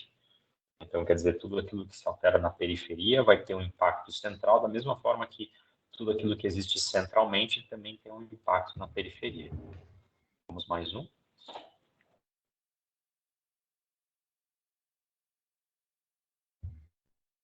E aqui é um estudo de 2021, né? É uma revisão, né, do Carlos Montoro, que é um professor lá da Universidade de Madrid. E ele juntou todos esses que a gente está falando para vocês num só. Então, eu sempre falo, se você está com preguiça de ler esse, pelo menos te dá um resumo, te dá uma ideia geral, tá? E lá ele cita, desde o estudo da Carol Kober, falando do estresse oxidativo, né, todo esse impacto que pode surgir lá da periferia, né? Como a gente falou, o aumento da nocicepção e como isso vai impactar o sistema nervoso central. Né? E aí a gente tem justamente essas questões de inibição da nocicepção, somatização, sensibilização central, inibição da somação temporal, Então, quando a gente fala em somação temporal, a gente está falando de neuroplasticidade. Então, lembra que neuroplasticidade ela vai para os dois lados, né? Lado bom e lado ruim. Então, aquilo que o Fernando falou antes, né? Que, usando o exemplo de tanto bate, a água bate na pedra até que fura, né? Quer dizer, pela insistência, quer dizer, se um sistema ele começa a se tornar muito eficaz, ele começa a gerar uma neuroplasticidade para o lado ruim também. E aí a gente tem todo esse impacto que acontece no sistema nervoso central, também como a gente viu no slide de antes, ou seja, né, é sempre um loop, tá? Vamos mais um. Então aqui a gente está chegando ao final da apresentação, né? Então por que é importante estudar esse conteúdo, né? Alguns casos não tem uma boa resposta ou não tem resposta alguma. Vocês vão pegar casos, talvez tanto agora no estágio de vocês, ou casos depois quando vocês estiverem trabalhando, que vocês fazem aquilo que resolve para a maioria das pessoas, só que para alguns pacientes não resolve também. Então aí a gente tem que pensar, será que esse paciente não tem algo acontecendo que está em outro local? Ou algo importante de estar acontecendo num outro nível longitudinal da lesão, que é o que a gente fala muito em neurologia funcional. E essa é uma vantagem da neurologia, que ela te dá ferramentas para poder avaliar o sistema nervoso como um todo, dentro das suas diversos níveis, né? Desde lá do órgão efetor, do nervo periférico, dos núcleos responsáveis que estão localizados mais centralmente, seja no tronco encefálico, no cerebelo ou no córtex, né? Vamos passar mais um. Aqui a gente tem legal. Essa imagem é de um paciente real meu. Eu recebi de um colega de São Paulo, foi uma indicação, porque ele é paciente regular de quiro e é um senhor que tem uma coluna bem travada. Se vocês olharem ali o grau de osteofitose, né, ele tem uma doença que chama DISH, que é uma hiperostose, é um problema complicado. Mas eu trouxe essa imagem não para mostrar o caso complexo, não é isso, mas porque num cara como esse, os efeitos mecânicos ali, eles estão praticamente anulados, porque o ajuste não vai movimentar nada nessas articulações. Elas estão fusionadas, né? Se vocês olhar com cautela depois ali na foto, vocês vão ver que o ligamento longitudinal anterior está completamente calcificado, essa pessoa não tem mobilidade, ele se movimenta em bloco, né? Então, para ele, tradicional que seria, não, beleza, e ele foi ajustado várias vezes, né, foi tentado, né, porque não mexe nada, mas as pessoas tentaram ajustar ele várias vezes e tal. E por que ele não teve um bom resultado, né? Justamente porque os efeitos ali mecânicos, eles não apareciam, né, porque a gente não consegue movimentar uma articulação dessas, e ele tem a coluna inteira, assim. Então, se quiser passar, Renato, eu coloquei depois algumas imagens que a gente não vai conseguir exemplificar tudo para vocês, mas dentro da neuro, além do ajuste, que é uma coisa muito poderosa, que impacta o sistema nervoso como um todo, pelos motivos que a gente já citou, a gente tem outras ferramentas para outros níveis longitudinais da lesão. Por que são níveis longitudinais da lesão? São áreas do sistema nervoso que podem estar envolvidos além da articulação, né? Então, o órgão efetor, o receptor, o nervo periférico, beleza, a gente já está mais acostumado com isso, né? Uma cervicobraquialgia, um torcicolo, uma hérnia de disco, uma alteração na articulação. Mas e se for algo na medula? Né, como o réu comentou de sensibilização central, por exemplo. E se for algo no tronco encefálico, né, no controle, por exemplo, da musculatura involuntária, e a pessoa tem perda de postura por uma alteração lá no tronco, né, e se for o cerebelo, e se for o córtex. Então, a gente, na neurofuncional, consegue abordar um pouco melhor essas outras áreas, esses outros níveis do sistema nervoso, tanto no exame físico, quanto no procedimento, né, nas terapias, nos ajustes, enfim, na forma de tratar o paciente. Pode passar, Renato. E é isso que eu comentei agora, né? Então, ali, se vocês têm duas fotos ali, que talvez não seja muito comum para vocês, mas uma é uma pessoa com laser conectado na cabeça, que ela está fazendo um remapeamento ali através daquele alvo, para tentar melhorar a propriocepção cervical, o sistema vestibular. O que está embaixo ali é uma fita, que a gente chama de fita optocinética, que é um reflexo que a gente estimula ou inibe, dependendo do propósito, né?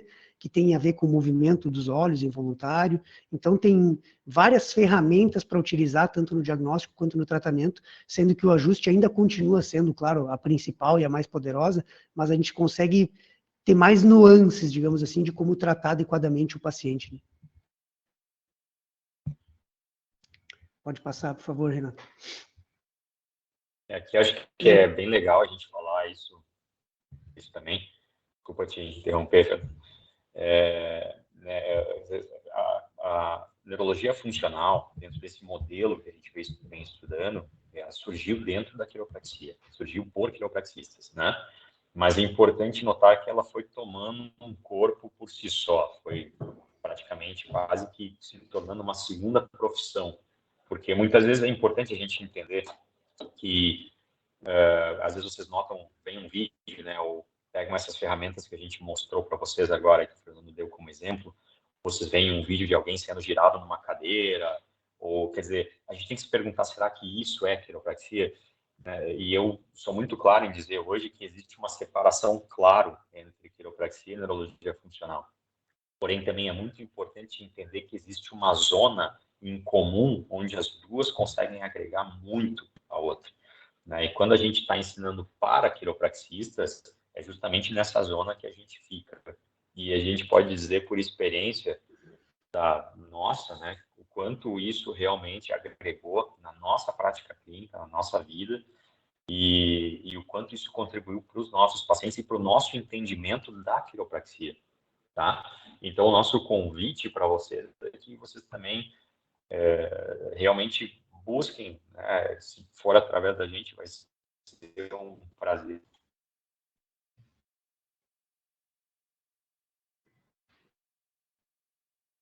Até o fim do ano, que é um programa online, justamente com foco maior no estudante, naquela pessoa que nunca teve oportunidade de ver esse conteúdo num formato como a gente passa, né? Muitas vezes tem ferramentas que a gente vê na faculdade, mas a gente não entende como integrar essas ferramentas na prática clínica, tá? Então, esse é o nosso objetivo, é justamente fazer que vocês entendam como integrar ferramentas de avaliação do sistema nervoso do paciente e dar ferramentas a vocês. Mas a gente tem que partir da base, certo? Que é o que, por exemplo, essa palestra, vocês talvez vão sair dela inspirados, a gente espera, a buscar mais. Né? É isso que a gente quer fazer com esse programa também. Criar uma base mais sólida para que vocês consigam cada vez estudar mais neurologia. Tá? Obviamente, a gente vai avisar vocês todos, né, quando a gente tiver com isso saindo do forno. Eu imagino que os nossos planos estão aí até novembro, dezembro, ou mais tardar ali janeiro do ano que vem, a gente vai estar com isso aí já na mão. E a ideia é a gente fazer essa base toda online, porque tem muita gente, o Rael mora em São Paulo, eu moro em Santa Catarina, vocês estão no Rio Grande do Sul, a maioria, né? Então, são pessoas de vários lugares.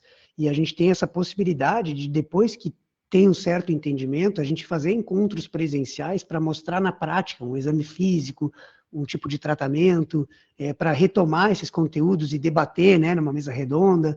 Então, a gente tem essa ideia, assim, de fazer essas coisas concomitantes, né, workshops, ou, enfim, finais de semana de aprendizado presencial, paralelo, né, a essas aulas online que a gente já vem dando há muito tempo, mas que a gente vai estruturar num curso que, independente da pessoa estar no comecinho, no meio ou no final da faculdade, ela vai conseguir se beneficiar. Está acabando já, Renato, se quiser passar, os últimos são indagações para vocês próprios fazerem para vocês mesmos, né, sobre como ajustar, o que ajustar, por que ajustar, se esse ajuste, que é uma coisa que às vezes, pelo menos na minha graduação, tinha uma ênfase muito grande de que o ajuste seria sempre positivo, que seria sempre muito bom, e quando a gente começa a estudar o sistema nervoso, a gente vê que a gente pode dosar um pouco isso, nem sempre o ajuste é tão legal quanto a gente imagina, e a gente consegue entender um pouco melhor o porquê que para alguns pacientes talvez o efeito não seja tão legal. Pode passar? Então, isso, como é que a gente vai saber isso, né? Como que a gente vai saber se o efeito vai ser positivo ou não? Né? Se a gente foi abençoado com essa linguagem, né, com essa diversidade de técnicas para diferentes resultados, e independente da técnica, a gente tem uma coisa em comum, que é afetar poderosamente o sistema nervoso central. Então, para entender isso, a gente tem que, primeiro, conhecer o sistema nervoso, entender como ele funciona, e como cada interferência nossa, cada ajuste ou cada tratamento, afeta esse paciente. Então, basicamente, sim, é um sistema como se fosse de métricas, né? A gente usa alguns testes pré e pós-ajuste, Primeiro, a gente tem que, não adianta nada fazer um teste de cerebelo, por exemplo, de encostar o dedo no nariz, se a pessoa não sabe onde é o cerebelo, não sabe o que o cerebelo faz, não sabe por que está executando aquele teste. Então, o nosso modelo de ensino não é copia e cola, né? Não é aprender a fazer o teste, ajustar, melhorar o teste. Não, é entender o porquê está fazendo o teste, o porquê que vai ajustar, o porquê que não vai ajustar, o que vai melhorar, o que esperar, e se der errado, o que fazer. Então, a neuro, ela é assim, né? É um estudo constante, e é uma coisa que a gente adora fazer, a gente quer trazer para vocês também. Pode passar, eu acho que a gente finalizou, se eu salvo engano, é isso aí. Se vocês quiserem acompanhar a gente, né, essas informações a gente vai sempre postar no Insta, a gente fala também com a maioria de vocês no WhatsApp e tudo mais, mas o nosso Insta sempre vai estar atualizado em relação aos cursos, aos lançamentos, né, se quiserem apontar ali para a tela e seguir a gente, é sempre um prazer. E certo, a gente... Pode falar. O Fernando deve ter comentado no início, né? Semana que vem a gente tem o simpósio também. E eu sei que é um pouco em cima da hora, mas se ainda tiver alguém interessado, que consiga se organizar para ir, com certeza vão ser muito bem-vindos. Na verdade, não é em cima da hora, hoje é o último dia para se inscrever, ou inscreve hoje ou fica para a próxima. Então, e vai ser bem legal, a Renata vai estar aqui com a gente vai falar um pouco de neuro na nossa fala, né, mas tem outros profissionais que vão falar de outras coisas, e é voltado para a segurança, que é um dos pontos chaves da nossa profissão, né, por que a gente é um profissional? Por que somos, né, profissionais? E não, o que diferencia a gente do cara que vai lá cortar o cabelo e estrala o pescoço do cliente? Né? Então, esse é o objetivo do simpósio, é mostrar que a gente tem segurança para trabalhar desde que a gente entenda, estude e corra atrás, né? Perfeito. Se a gente tiver alguma dúvida, podem mandar ali no chat. Eu não sei se o professor Nilo ainda está aí, mas ele mandou um comentário mandando um abraço para vocês. Aí, ó. Tudo bem? Nossa, queridos, obrigado aí pelo apoio. Obrigado sempre, você. Né, obrigado, Nilo. Um grande abraço. Mestre Nilo foi nosso professor, pessoa que a gente estima muito. Eu agradeço muito vocês pela participação de vocês. E qualquer dúvida, pessoal, podem me mandar também que eu compartilho com eles. E a gente se vê na outra semana, então, no simpósio. Beleza, muito obrigado. Obrigado, Renato. Eu vou compartilhar só para os alunos agora o QR Code para eles pegarem o certificado da palestra. Um abraço para todos os alunos também. E muito obrigado para vocês dois aí, sempre presentes. Valeu. Valeu. Obrigado, pessoal. Até mais. Tchau, tchau. Tchau. Tchau. Tchau, obrigado.